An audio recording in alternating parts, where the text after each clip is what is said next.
नमस्कार, खबरों की खबर में आपका स्वागत है। पश्चिम बंगाल से बड़ी इंटरेस्टिंग खबरें आ रही है। पता ये चल रहा है कि जो ममता बनर्जी के जो चहेते ब्यूरोक्रेट पूर्व चीफ सेक्रेटरी अल्पन बंदोपाध्याय, अब उनको रियलाइज होने लग गया है कि उन्हें तो बलि का बकरा बना दिया गया।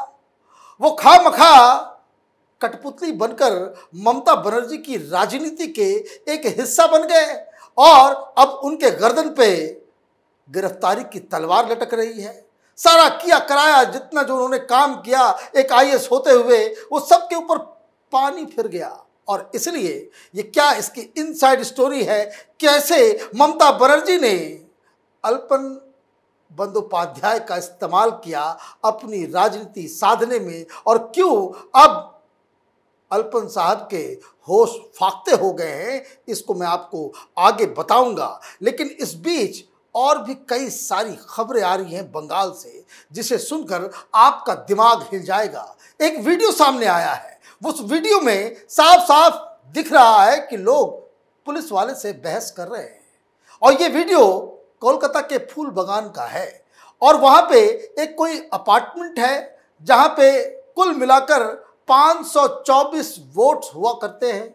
और उस 524 वोट्स में जब मालूम चलता है कि ईवीएम जो उस इलाके का खुलता है, तो पता ये चला कि उसमें से 524 में से 500 वोटर्स वो उन्होंने बीजेपी को वोट दिया। अब परसों रात की घटना है ये कि जिसमें तृणमूल के गुंडे उस अपार्टमेंट में घुसते हैं और इन तमाम लोगों की जो गाड़ियां थी चुन चुन के उसे तहस नहस कर देते हैं। कंप्लीट गुंडागर्दी जिसे कह सकते हैं। न पुलिस की चिंता, न कानून का खौफ, किसी चीज का कोई डर नहीं। और दिन दहाड़े ये लोग घुस करके जो है बकायदा उनको उनकी गाड़ियों को, उनके घरों को ये लोग नुकसान पहुंचाते हैं। और मजेदार बात ये है कि उसके बाद जब लोग वहां पहुंचते हैं थाने में कंप्लेन कराने के लिए, तो कोई एफआईआर नहीं होता। पुलिस वाले उल्टा इन लोगों के ऊपर ही आरोप लगाते हैं। आप देखिए, आप इस वीडियो का कुछ अंश को आप देखिए जो हम आपको दिखा रहे हैं, उसके बाद मैं आपको बताऊंगा कि आखिर ये सब क्या हो रहा है। और आप भी लोग को मारेंगे और ये वही वो लोग कर रहा है। ये प्री प्लान्ड है, ये प्री प्लान्ड है। कल यहाँ पर गाड़ी लगा के निकलने नहीं दिया। जो हमने यहाँ पर गाड़ी लगाया, सिक्योरिटी के मेरे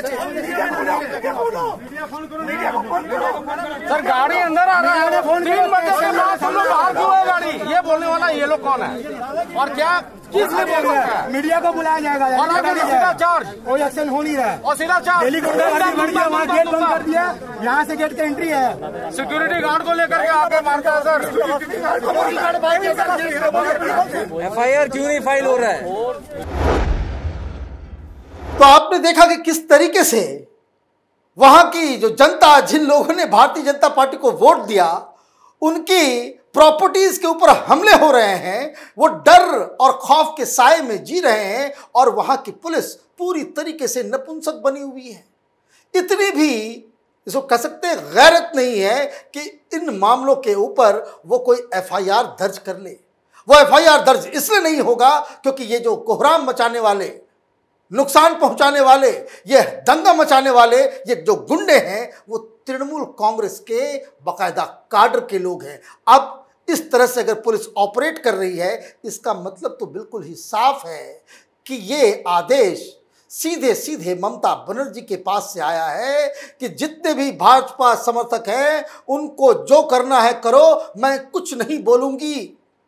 पुलिस तुम्हारे खिलाफ कोई कंप्लेन नहीं करेगी। और ये बातें क्यों हो रही है, ये इस तरह की चीजें क्यों हो रही है, और ये अचानक से जो पूरे देश में बंगाल को लेकर जो चिंता जो भड़की है, वो बिल्कुल जायज नजर आ रहा है क्योंकि ये तो सबूत है। साथ ही साथ मैं आपको बता दूं कि कई सारे जो एजेंसियां जो वहां गई, जिन लोगों ने तहकीकात किया ग्राउंड पे जाकर के कि किस तरीके से गरीब दलितों के घरों को जलाया गया, वहां की महिलाओं के साथ रेप किया गया, तो ऐसी ऐसी खबरें आ रही हैं, ऐसी ऐसी कहानियां आ रही हैं जिसे सुनकर आंखें नम हो जाती हैं। बताया जा रहा था, कुछ जगह मैं देख रहा था कि जो लोग वहां पे ग्राउंड रिपोर्टिंग करके आए हैं वो बता रहे हैं कि भाई 2 लड़कियां निकली, हिंदू लड़कियां दो निकलती हैं, रास्ते में ही उन्हें उठा लिया जाता है। उनसे पूछा जाता है भाई हिंदू हो, और वो जो भीड़ मुस्लिम भीड़ थी, वो तृणमूल के कांग्रेस के काडर, रेप किया जाता है, एफआईआर तक दर्ज नहीं होती। ममता बनर्जी किस तरह का सरकार वहां पे चला रही है, यह इमेजिन नहीं किया जा सकता। बंगाल में हिंदू दहशत में जी रहे हैं। जिस तरीके से उनके ऊपर हमले हो रहे हैं, लोग चले जा रहे हैं, असम में भाग रहे हैं, कोई आ नहीं रहा। कुछ दिन पहले हमने आपको बताया था किस तरह से वीडियो बाकायदा कॉल कर रहे हैं कि भाई वापस आना है, अपनी बहन बेटियों को हमारे हाथ दे दो, तब जाकर के तुम्हें वापस आने दिया जाएगा। क्या हो रहा है ममता बनर्जी? और ये सारी चीजें मैं आपको बता दूं, जो लोग ग्राउंड की रिपोर्टिंग कर रहे हैं, जो फैक्ट फाइंडिंग कमिटीज, जो वुमेन कमीशन के लोग गए हैं, जो ह्यूमन राइट कमीशन की जो टीम गई है, ये सारी जो रिपोर्ट तैयार हो रही है, उसमें ऐसी ऐसी विस्फोटक जानकारियां हैं कि जब ये दुनिया के सामने आएगा, लोग ममता बनर्जी से घृणा करने लगेंगे। ये किसी भी सभ्य समाज में ये अलाउ नहीं किया। ऐसा तो हिटलर शाही में भी नहीं होता।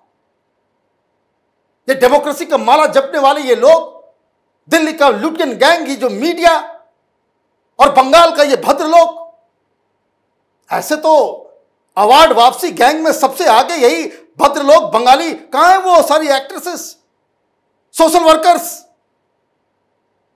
कि फासिज्म आ गया है, बोलने की आजादी नहीं, यहां जीने की आजादी छीन ली गई है, यहां महिलाओं की इज्जत लूटी जा रही है, मुंह से एक शब्द किसी के नहीं निकल रहा। चुल्लू भर पानी कहीं है तो उसमें डूब मर जाना चाहिए ऐसे लोगों को। और जो इस वक्त चुप है, चाहे वो मीडिया के हों, चाहे वो टेलीविजन चैनल के एंकर्स हों, चाहे वो पत्रकार हों, चाहे वो कहानीकार हों, जो सिविल सोसाइटी के लोग हों, प्रोफेसर हों, डॉक्टर हों, जो कोई जिनके पास भी हल्की सी भी वॉइस है, अगर वो चुप है, उन्हें इतिहास माफ नहीं करेगा।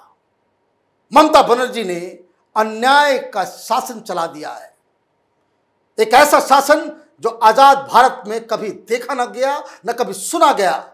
और ये अत्याचार ज्यादा दिन तक चलने वाला नहीं है, और उसी की तैयारी में ममता बनर्जी लगी हुई है कि सुप्रीम कोर्ट में ये सारे मसले गए हुए हैं।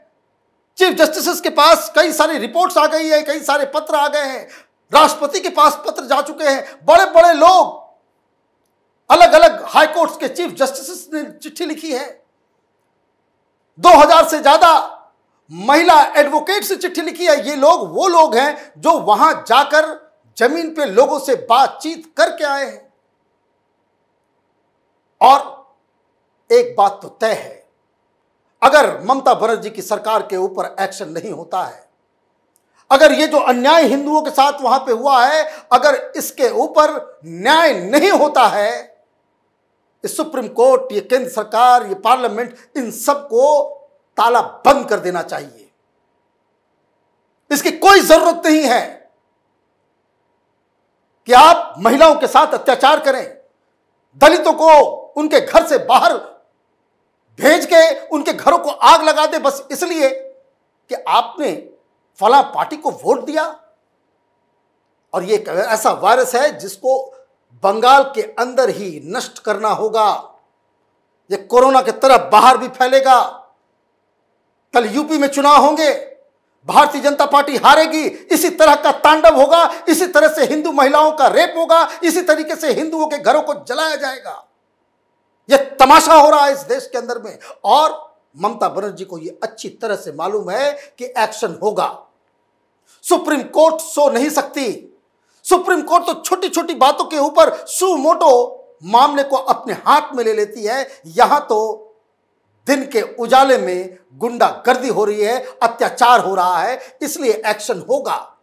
और यह एक्शन होगा, इसी के एंटिसिपेशन में ममता बनर्जी ये एक प्यादा उसने चुना, इस चहेते ब्यूरोक्रेट को।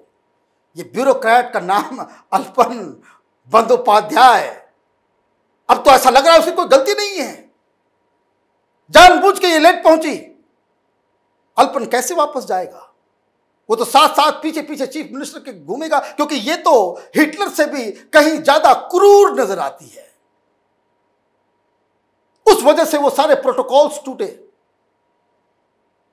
जब नोटिस दिया गया, अल्पन बंदोपाध्याय ने कोई जवाब नहीं दिया। जवाब देने के लिए ममता बनर्जी आ गई, ये समझा दिया कि भाई क्या दिक्कत है तुमको, तुमसे सवाल जवाब किया जाए, ज्यादा से ज्यादा क्या सस्पेंड कर जाओगे, उससे बड़ा पोस्ट मैं तुम्हें दे रही हूं, 3.5 लाख की सैलरी भी दे रही हूं, तुम्हें सलाहकार भी बना रही हूं, कोई डरने की जरूरत नहीं है। वो इसी गफलत में फंस गया और इसी गफलत की वजह से ममता बनर्जी तो ये चाल चल दी। ममता बनर्जी के सामने क्या है, ऐसे ऐसे 50 अल्पन बंदोपाध्याय जेल चले जाए, फांसी पे लटक जाए, उसकी कोई चिंता नहीं ममता बनर्जी को। ममता बनर्जी एक क्रूर नेत्री हैं। अगर जरा सा भी दिल होता तो जिस तरह से महिलाओं के साथ वहां बलात्कार हो रहा है, घरों को आग लगाया जा रहा है, तो कलेजा में जरा सा भी वो पसीजता, एक्शन लेती, अपने कार्यकर्ताओं को रोकने के लिए वो कहती। तो ऐसे से अल्पन बंदोपाध्याय को तो वो किसी भी समय अपने राजनीतिक इस्तेमाल में इस्तेमाल कर सकती है।